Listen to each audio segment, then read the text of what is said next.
On ne peut pas développer une ville sans vraiment donner un cadre de vie. Alors, le lotissement, je pense que c'est juste pour avoir un bon cadre de vie. Et nous avons trouvé effectivement le projet ici. Nous, quand on arrivait en 2014, le projet était déjà là. Bon, les pourparlers n'étaient pas terminés, peut-être avec certains quartiers. Ce n'est pas Samin Santo seulement, non. C'est la commune de Samin qui a besoin d'un lotissement. La partie qui n'a jamais été lotie. Et quand le diagnostic a été fait, il y a eu des identifications de terres du domaine national. Et cette identification des terres du domaine national revient maintenant à la commune de voir comment est-ce qu'il faut mettre un cadre de vie, c'est-à-dire passer à un lotissement.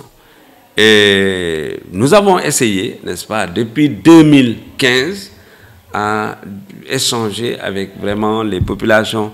Comme vous l'avez dit, une partie, n'est-ce pas, du quartier de Samin Santo qui ne veut pas de ce lotissement ou qui veut, mais avec des conditions, si vous voulez, impossibles. Parce que c'est un peu vouloir une chose et son contraire. Alors nous, on avait fait des propositions en son temps en disant que peut-être avec 25 sur 20, on pourra faire. Aujourd'hui, leur problème, ils disent que c'est les 25 sur 20 qui ne les arrangent pas. C'est peut-être des dimensions de 30 sur 30 qui les arrangent. Donc aujourd'hui, il n'est pas facile d'avoir une autorisation de l'autorité compétente sur des mesures dans une commune telle que Samin. Samin n'a pas une assiette foncière. Donc, vous ne pouvez pas mettre ici des terrains de 30 sur 30. Ça va être compliqué. Alors, l'autre chose, ils ont parlé des frais de bornage qui étaient à 70 000 francs. Mais ça, c'est des choses sur lesquelles les gens peuvent vraiment s'entendre. Alors, nous avons compris que tout ça, ce n'était pas le problème.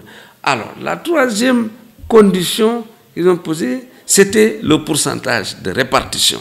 La clé de répartition après avoir parcelliser les terrains. Alors, nous avons dit que pour les propriétaires terriens, on va essayer d'aller jusqu'à 60%. N'est-ce pas? Donc, on les donne les 40% et la commune reste avec les 60%. Mais les 60% que la commune là, voilà, c'est pour certains, la commune va vendre. On entend même le mot vendre.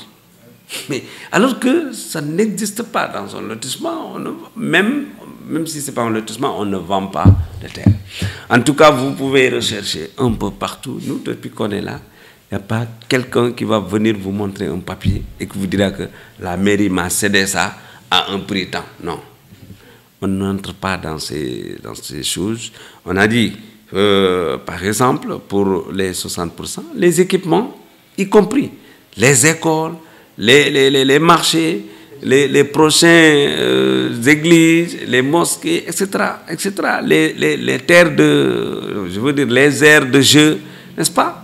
Pourquoi pas prévoir tout ça? Et le plan de lotissement a prévu tout ça. On a un plan de lotissement extraordinaire qui répond à, disons, toutes les conditions, n'est-ce pas, du lotissement.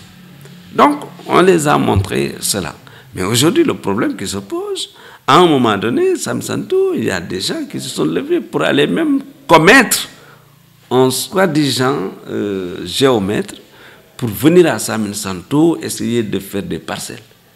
Et parmi eux, il y a eu des gens qui ont cédé ces parcelles à d'autres personnes. Aujourd'hui, la difficulté de Samin Santo, c'est ça. En réalité, c'est ça. Ils ont cédé ces parcelles à des gens moyennant de l'argent. Et aujourd'hui, si le lotissement officiellement se passe, mais ces gens-là, ils ont de sérieux problèmes.